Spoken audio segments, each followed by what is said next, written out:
मेरा भारती और आप देख रहे हैं कमोडिटी इनसाइट्स। और जिस तरीके से हम लोगों ने बात की थी कि इंडेक्स रीबैलेंसिंग की वजह से एक दो दिन तक आपको एक करेक्शन देखने को मिलेगा गोल्ड और सिल्वर में। और ये जो करेक्शन है ये टेम्पररी करेक्शन है, ये भी मैंने कहा था, यहाँ पे बहुत दिनों तक ये करेक्शन नहीं रहेगी। वही एक पैटर्न जो है वो आज भी देखने को मिला है। सीधा आपको चार्ट्स के पास ले जाना चाहूंगी मैं और प्राइस को दिखाना चाहूंगी, क्योंकि अभी बहुत सारी चीजें हो रही हैं लेकिन इक्विटी मार्केट उस पे रिएक्ट कर रहा है। कमोडिटी मार्केट जो है वो अपनी चाल चल रहा है। गोल्ड को अगर आप देखेंगे तो 44-36 डॉलर के करीब है। आपको यहाँ पे क्लियर लगेगा कि एक बार ये 4380 के करीब भी इनफैक्ट आ सकता है। अगर ये वाला लेवल ब्रीच करता है तो ये लेवल मैं आपसे डिस्कस कर लेती हूँ, $44.25 वाला।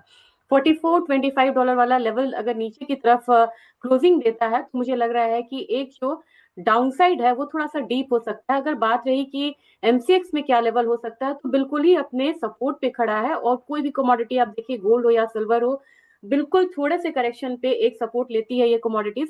जब तक आपको 9 डेज का ईएमए को न ब्रीच करे, जो कि है 1,36,350 वाला, तब तक आप इसे ज्यादा वीक नहीं मानिएगा। और उसके बाद अगर लेवल आता है तो कहाँ का आएगा, 1,35,000 से 1,34,000 वाला लेवल एक बार आ सकता है। और इस लेवल पे ही यहाँ पे सपोर्ट बनती हुई नजर आएगी। रही बात चांदी की, तो चांदी में थोड़ा सा मुझे लग रहा है कि करेक्शन आ भी सकता है। बिल्कुल ही यहाँ पे सपोर्ट पे आके खड़ा है। और नीचे अगर आई चांदी तो $73 से लेके आपको एक $72 तक का एक मूव जो है वो देखने को मिल सकता है। तो आप समझ लीजिए कि 72, 70, $71 यही एक रेंज रहेगा करेक्शन का। अगर नीचे आती है तो हमारा बाजार इसको रिफ्लेक्ट करेगा 2,38,000 से लेके 2,36,000 के बीच में। और वहां तक का करेक्शन देख सकते हैं। और ये जो है ये एक अपॉर्चुनिटी आपको मिलेगी बाइंग की, चाहे आपको ईटीएफ में करना हो, चाहे आपको फिजिकल में करना हो। डेरिवेटिव के लिए आपको यहाँ पे रुकना चाहिए। ऑयल की बात की जाए, ऑयल एक ऐसी कमोडिटी हो गई है जो अब आपको दिख रहा है कि जैसे यहाँ पे ट्रैफिक से एग्रीमेंट हो रहा है, तो इसकी वजह से क्या हो रहा है कि ये बढ़ रहा है कि फियर की अब और सप्लाई जो है वो बढ़ेगा। और यहाँ पे ट्रंप ने कहा है कि हम $50 क्रूड को लाना चाहेंगे, और सबसे ज्यादा ओपन इंटरेस्ट वहीं पे खड़ा है। तो मेरे ख्याल नेक्स्ट आप यहाँ पे आप $55 आता हुआ देख सकते हैं। मैंने आपको बार चार्ट के थ्रू दिखाया भी था कि ऑप्शन में या तो $55 या फिर $50 दो यहाँ पे सपोर्ट बनता हुआ नजर आ रहा है। वहीं पे सबसे ज्यादा ओआई खड़ा है। तो $55 आप यहाँ मान के चलिए। हमारा क्रूड यहाँ पे भले ही थोड़ा सा जंप दिया है, लेकिन मुझे लग रहा है कि एक बार फिर से 5,000 के करीब आ सकता है। यहाँ से एक सपोर्ट ली हुई कमोडिटी है, लेकिन मुझे लग रहा है कि 5025 एक सपोर्ट रहेगा और 5150 एक यहाँ पे रेजिस्टेंस रहेगा। जबकि नेचुरल गैस की बात की जाए, नेचुरल गैस में 3.78 का एक्सपेक्टेशन है। और मुझे लग रहा है कि ऊपर की तरफ आप यहाँ पे 339 का एक लेवल जो है वो एक्सपेक्ट कर सकते हैं। इंडेक्स रीबैलेंसिंग का प्रभाव जो है वो आपको बेस मेटल काउंटर में भी देखने को मिला है। यहाँ पे करेक्शन थोड़ा सा यहाँ पे और डीप हो सकता है। 303 आप यहाँ पे लेड में जिंक में देख सकते हैं। लेड ने जितना ही हायर साइड दिया था, इसने हाई लगाया था 205 रुपए 15 पैसे का। और वो वहीं से एक करेक्शन हम लोगों ने देखने को मिला है। इसकी अच्छी बाइंग जो है, जो वैल्यू बाइंग कहते हैं, वो 186 के करीब से बननी चाहिए। जबकि आप एल्यूमिनियम की बात करें, एल्यूमिनियम ने भी कल एक शार्प एकदम अपसाइड दिखाया था 317 रुपीज का। और वहां से हम लोगों ने लगातार डाउन साइड देखा है। तो मुझे लग रहा है कि एल्यूमिनियम में अब आप 303 का लेवल आता हुआ देख सकते हैं। जितने भी बेस मेटल को ले, कॉपर ने भी 9 डेज का मूविंग एवरेज तोड़ा है। तो मुझे लग रहा है कि अब प्राइसेस यहाँ पे 1240 तक भी इनफैक्ट आ सकता है। और जो भी करेक्शन है, ये करेक्शन को आप टेम्पररी मान के चलिए, ये नहीं कि यहाँ से जो ट्रेंड है वो चेंज हो रहा है। जबकि एल्यूमिनियम की बात की जाए, एल्यूमिनियम ने कल एक हाई लगाया, अच्छा खासा हाई लगाया 1937 का।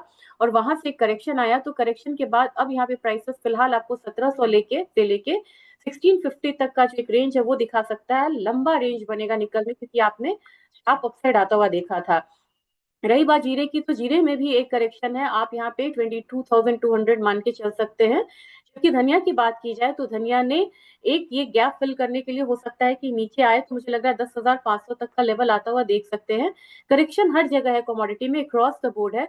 आप यहाँ पे टर्मरिक में भी आप 17,300 का लेवल देख सकते हैं। जबकि कार्डमम बस एक खड़ा है एक अपसाइड का मूव लेके, तो 2740 तक यहाँ पे एक्सपेक्टेड है कार्डमम। जबकि ग्वार गम की बात की जाए, ग्वार ने एक फॉल दिखाया है।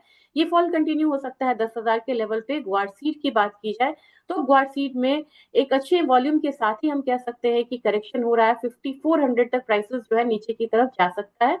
कुकुड में कहा जाए तो 3224 के करीब लेवल है। यहाँ पे आपको 3250 एक अपसाइड है, उसके बाद यहाँ पे रेंज में आ जाएगी ये कमोडिटी। जबकि कैस्टर की बात की जाए, कैस्टर ने जब सब में करेक्शन आ रहा है तो कैस्टर ने अब यहाँ पे नीचे से एक अपसाइड का चाल लिया है, तो 6800 का आपको यहाँ पे वेट करना चाहिए। रही बात डेटा की, तो आपको डेटा पे ध्यान देना होगा, क्योंकि आज है आपको initial jobless claim. Initial jobless claim में क्योंकि डेटा यूएस से काफी संभल के आ रहा है, कल का दिन का देखें तो जितने भी डेटा यहाँ पे थे, जो एक्सपेक्टेशन था उससे बेहतर डेटा यहाँ पे आया है। आप देखिए एडीपी नॉन फार्म पेरोल, बस ये यहाँ पे नेगेटिव आया है, नहीं तो नॉन मैन्युफैक्चरिंग पीआई में भी पॉजिटिव आया यहाँ पे। नॉन मैन्युफैक्चरिंग प्राइसेस यहाँ पे कमजोर था, जॉब ओपनिंग कमजोर थी, लेकिन आपको यहाँ पे पीएमआई एक services ISM non manufacturing PMI एक बढ़िया आया, और क्रूड की इन्वेंट्रीज यहाँ पे ज्यादा कम होती हुई नजर आई थी। अब आज के दिन का डेटा अगर हम देखते हैं कि आज के दिन क्या डेटा है, तो आपको टुडे पे जैसे ही आप क्लिक करेंगे ना, तो इनिशियल जॉबलेस क्लेम दिखेगा। जॉबलेस क्लेम पे ज्यादा लोग आ रहे हैं, और ये एक नेगेटिव न्यूज है। और अगर डेटा ऐसा आता है, और ट्रम्प का आप देखेंगे, Trump call for 1.5 trillion military budget, तो ये सारी चीजें हो रही है, और वो बोल रहे हैं कि हम ग्रीनलैंड को खरीदेंगे। ये सारी वजह की वजह से क्या होगा कि गोल्ड प्राइसेस में ज्यादा फॉल नहीं आएगा, और वहां पे एक बाइंग की जो संभावना है वो निचले स्तर से, लेकिन वो आएगी। और एक बात जरूर ध्यान में रखिएगा, गोल्ड सिल्वर की बाइंग जो सेलिंग है वो टेम्पररी है, जिनको लेना हो वो यहाँ पे ले सकते हैं। Thank you.